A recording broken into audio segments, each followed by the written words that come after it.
తమిళనాడు రాష్ట్ర ప్రభుత్వము శాసనసభలో తీర్మానం చేసి వాటిని తీవ్రంగా వ్యతిరేకించినాయి. ముఖ్యమంత్రి స్టాలిన్ గారు కేంద్ర మంత్రి గారికి లేఖ రాశారు. వీటిని మరి రాజ్యాంగంలో ఉన్నటువంటి ఫెడరల్ వ్యవస్థకు ఇది భిన్నంగా ఈ రెగ్యులేషన్స్ ఉన్నాయని చెప్పి తమిళనాడు రాష్ట్ర ప్రభుత్వము, అదేవిధంగా కేరళ రాష్ట్ర ప్రభుత్వం, కేరళ ముఖ్యమంత్రి గారు కూడా స్పందించి తీవ్రంగా వ్యతిరేకించారు. ఎన్డీఏ పక్షాల్లో కూడా జేడీయూ నితీష్ కుమార్ గారి పార్టీ వాళ్ళు కూడా తీవ్రంగా వ్యతిరేకించడం జరిగింది. మరి తెలుగుదేశం పార్టీ కూడా ఒక మిత్రపక్షం. ఆంధ్రప్రదేశ్ రాష్ట్ర ముఖ్యమంత్రి చంద్రబాబు నాయుడు గారు కూడా ఇప్పటివరకు స్పందించలేదు దీనిపైన.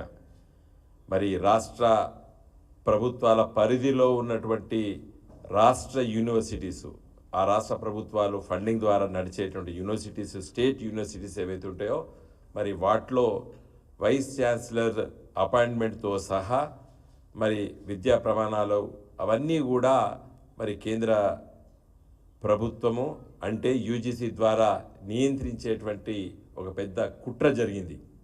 దీనిపైన మరి ఎవరు కూడా స్పందించడం లేదు.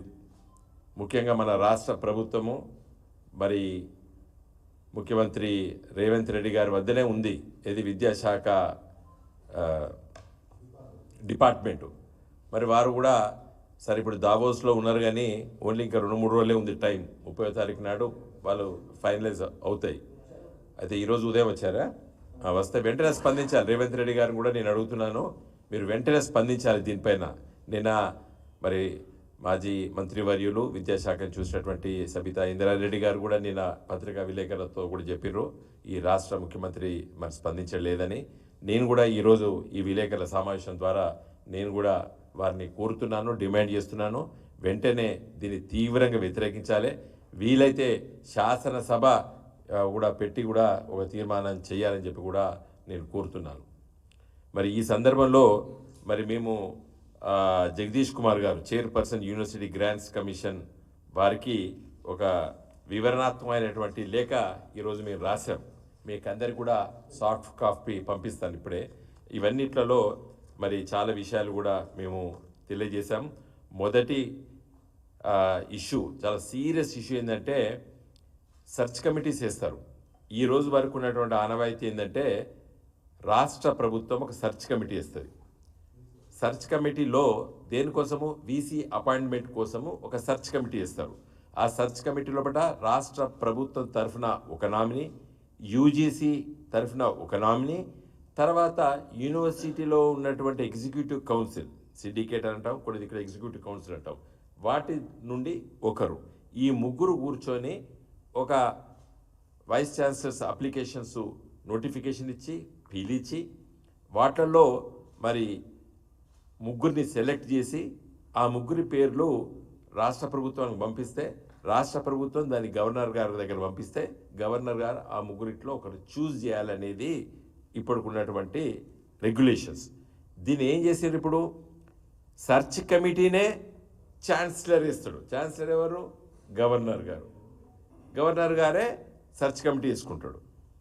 కాబట్టి ఇంకా ఆయనే నిర్ణయం చేస్తాడు గవర్నర్ పదవి.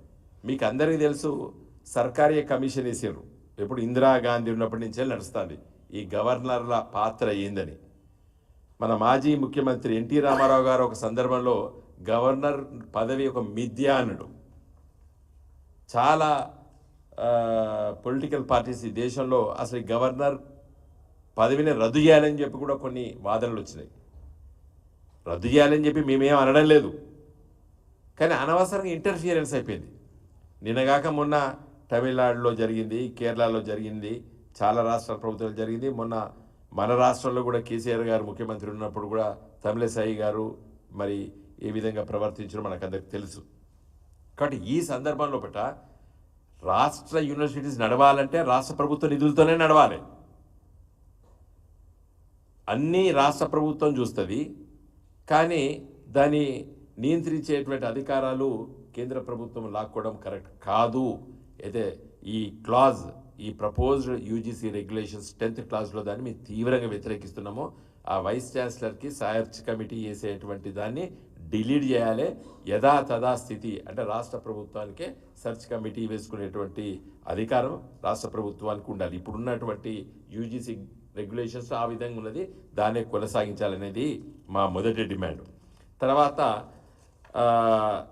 అకాడమిక్ బ్యాక్గ్రౌండ్స్లో ఎవరిని పడితే వారిని వైస్ ఛాన్సలర్గా అపాయింట్, అంటే ఒక ప్రొఫెసర్ 10 సంవత్సరాలు ఉండవలసిన అవసరం అనేది ఇప్పుడు ఉన్నది, అది కూడా అవసరం లేదు. తర్వాత అకాడమిక్ ఎక్సలెన్స్ అవసరం లేదు. ఏమీ లేకుండా కూడా వైస్ ఛాన్సలర్ కార్పొరేట్ సెక్టార్లో ఎవరైనా మంచి ఉద్యోగస్తులు ఉంటే తీసుకొచ్చి కూడా వైస్ ఛాన్సలర్స్ అపాయింట్ చేసేయచ్చు అనేటువంటి ఒక వెసులుబాటు ప్రస్తుత ప్రపోజ్ రెగ్యులేషన్స్ ఉన్నాయి. వాటిని మేము తీవ్రంగా వ్యతిరేకిస్తున్నాం. అలాంటి ఉండద్దు. యూనివర్సిటీస్ లాగానే ఉండాలి.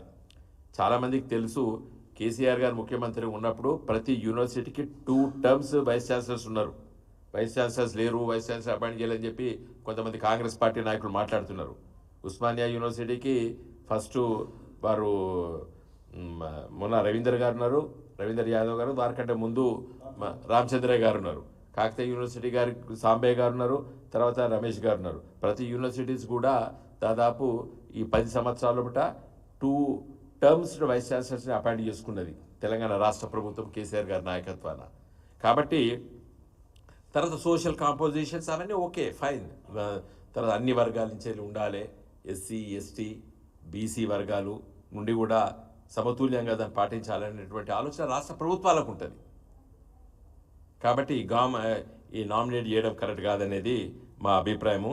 తర్వాత ఇంకా చాలా విషయాలు, అకాడమిక్ విషయాలు మిత్రులు శ్రవణ్ గారిని మాట్లాడవలసిందే కోరుతున్నాం. ఎందుకంటే మేము చాలా దాదాపు 10 క్లాజెస్ అన్ని